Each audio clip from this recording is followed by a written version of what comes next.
Inilah Injil suci menurut Lukas. Pada suatu ketika, orang berduyun-duyun mengikuti Yesus dalam perjalanannya. Sambil berpaling, Yesus berkata kepada mereka, "Jika seorang datang kepadaku dan ia tidak membenci bapanya, ibunya, istrinya, anak-anaknya, saudaranya laki-laki atau perempuan, bahkan nyawanya sendiri, ia tidak dapat menjadi muridku. Barang siapa tidak memanggul salibnya dan mengikuti aku, ia tidak dapat menjadi muridku. Sebab siapakah di antara kamu yang kalau mau membangun sebuah menara, tidak duduk dahulu membuat anggaran belanja? Apakah uangnya cukup untuk menyelesaikan pekerjaan itu? Jangan-jangan sesudah meletakkan dasar, ia tidak dapat menyelesaikannya. Lalu, semua orang yang melihat itu akan mengejek dengan berkata, orang itu mulai membangun tetapi tidak dapat menyelesaikan.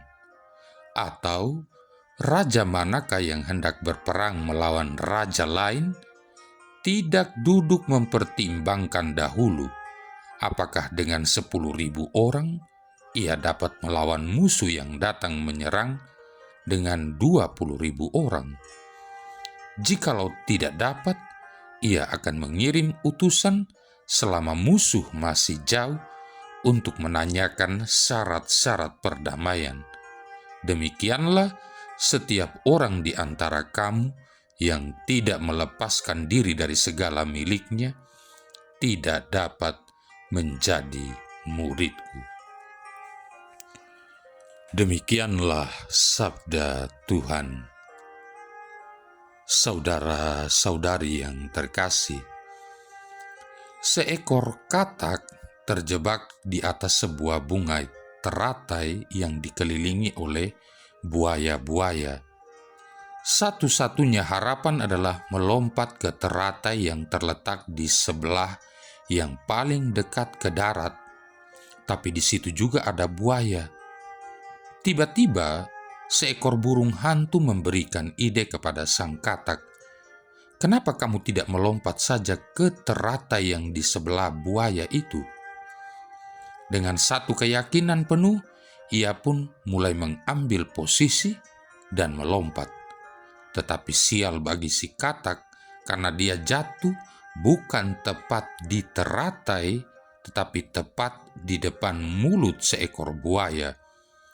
Sang katak lalu marah, "Kau hantu bodoh, engkau tidak tahu bahwa katak tidak bisa terbang." Tapi kata sang burung hantu, "Saya tadi hanya menyampaikan saran dan ide saja." Saudara-saudari yang terkasih, sama seperti katak tadi, kita mungkin memiliki ide yang cemerlang, tetapi tanpa pertimbangan yang matang dan perencanaan yang teliti, sehingga sering berakhir dengan tragedi yang menyakitkan bahkan fatal. Melalui cerita tentang orang yang membangun menara dan strategi dalam perang, Yesus ingin menegaskan bahwa menjadi pengikut Kristus bukan hanya soal strategi atau ide, tetapi harus melalui pemikiran yang matang. Pengikut Kristus harus membuat satu komitmen yang kuat dan yang harus ia jalankan dengan tekun dan setia, bukan jadi KTP, Katolik tanda pengenal. Katolik iya, misa tidak, doa tidak. Mau sakramen, tapi tidak pernah ada kesadaran untuk tekun dan setia mengikuti serta menerima sakramen, teristimewa Ekaristi. Selalu saja ada alasan untuk tidak datang dan hadir di dalam Ekaristi. Jadi orang Katolik napas nikmat, Natal, Paskah, nikah, dan mati. Mengikuti Kristus menuntut nilai-nilai dalam diri yang tepat. Sebagai contoh, pengikut Kristus yang serius harus mampu meninggalkan keluarganya. Yesus tidak menuntut kita untuk membenci keluarga. Yang diminta Yesus adalah kita harus sungguh-sungguh berkomitmen sehingga relasi atau hubungan keluarga tidak mengganggu atau menghalangi kita dalam tugas yang telah Tuhan percayakan kepada kita. Itu hanya terjadi ketika kita mengutamakan Tuhan di atas apapun di dalam hidup dunia ini. Saudara-saudari yang terkasih, Gale Sayers, seorang pesepak bola terkenal Amerika, menulis biografi berjudul I Am Third. Dalam bukunya, Gale menjelaskan mengapa 3 kata I am third sangat berarti bagi dirinya. Ketiga kata tersebut datang dari pelatihnya dan menjadi inspirasi luar biasa di dalam karir dan hidupnya. Kisahnya, suatu hari Gale bertanya kepada pelatihnya akan arti dari ketiga kata itu. Pelatihnya menjawab, Tuhan adalah pertama, teman-teman adalah kedua, dan saya yang ketiga. God first, friends the second, and I am third. Ungkapan tersebut mau menegaskan bahwa yang pertama-tama adalah Tuhan, God first, sedangkan diri saya sendiri yang ketiga. Sejak saat itu, Gale menjadikan kata-kata ini sebagai filosofi hidupnya. Dan memang dia berhasil dalam setiap laga pertandingan sampai pada saat dia menerima medali dan dalam medali itu tertulis I am third. 3 kata ini untuk selalu mengingatkan dia bahwa yang pertama dan yang utama itu Tuhan. Dirinya hanyalah yang ketiga. Medali itu dipakainya seperti barang rohani. Benar, dalam usaha kita untuk mengikuti Kristus, kita hanya berhasil kalau kita memiliki prinsip God first, I am third. Allah yang utama dan yang pertama, sedangkan saya sendiri yang ketiga. Tuhan adalah pertama sebelum hal-hal lain, termasuk keluarga dan orang-orang yang kita cintai dan barang-barang materi. Saudara-saudari yang terkasih, kita hidup dalam aneka konteks yang menyertai kita. Kita hidup di antara multidisiplin ilmu atau banyak ilmu yang mengelilingi kita dengan prinsipnya masing-masing. Masing-masing ilmu itu hidup dan berkembang, selalu berkaitan dengan kehidupan uang atau ekonomi.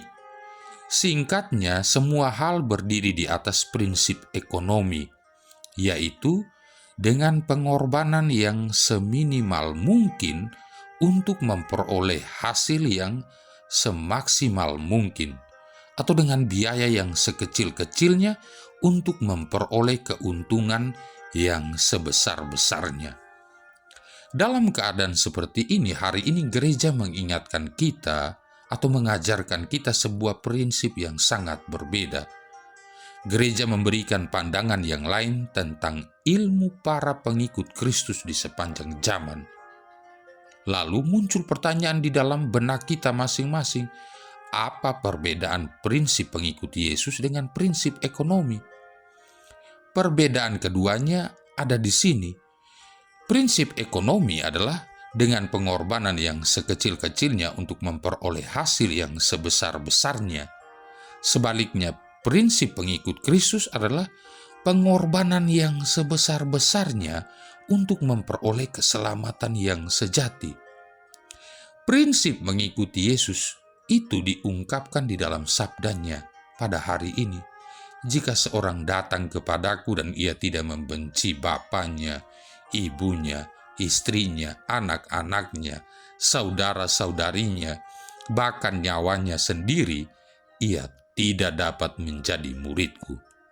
Barang siapa tidak memanggul salibnya dan mengikuti aku, ia tidak dapat menjadi muridku. Pengikut Yesus harus seperti Yesus yang memegang prinsip di dalam seluruh realitas hidupnya bahwa dengan pengorbanan yang sebesar-besarnya atau pengorbanan yang sehabis-habisnya di jalan salib, wafat di salib, kemudian bangkit, dia memberikan keselamatan bagi kita manusia dan seluruh alam semesta. Jadi, barang siapa yang masih berada di bawah kuasa prinsip ekonomi dengan pengorbanan yang sekecil-kecilnya untuk memperoleh hasil keselamatan yang sebesar-besarnya adalah sungguh tidak layak menjadi pengikut Kristus. Marilah berdoa. Allah Bapa sumber kebijaksanaan, kami bersyukur atas kebijaksanaan yang nampak dalam diri Yesus Putramu. Buatlah kami siap sedia melakukan perintahnya serta mengikuti Dia agar dapat menikmati kebahagiaan kekal, sebab Dialah Putramu Tuhan dan pengantara kami yang bersama dengan Dikau dalam persatuan Roh Kudus hidup dan berkuasa, satu Allah sepanjang segala masa. Tuhan memberkati kita sekalian, Bapa, Putra, dan Roh Kudus.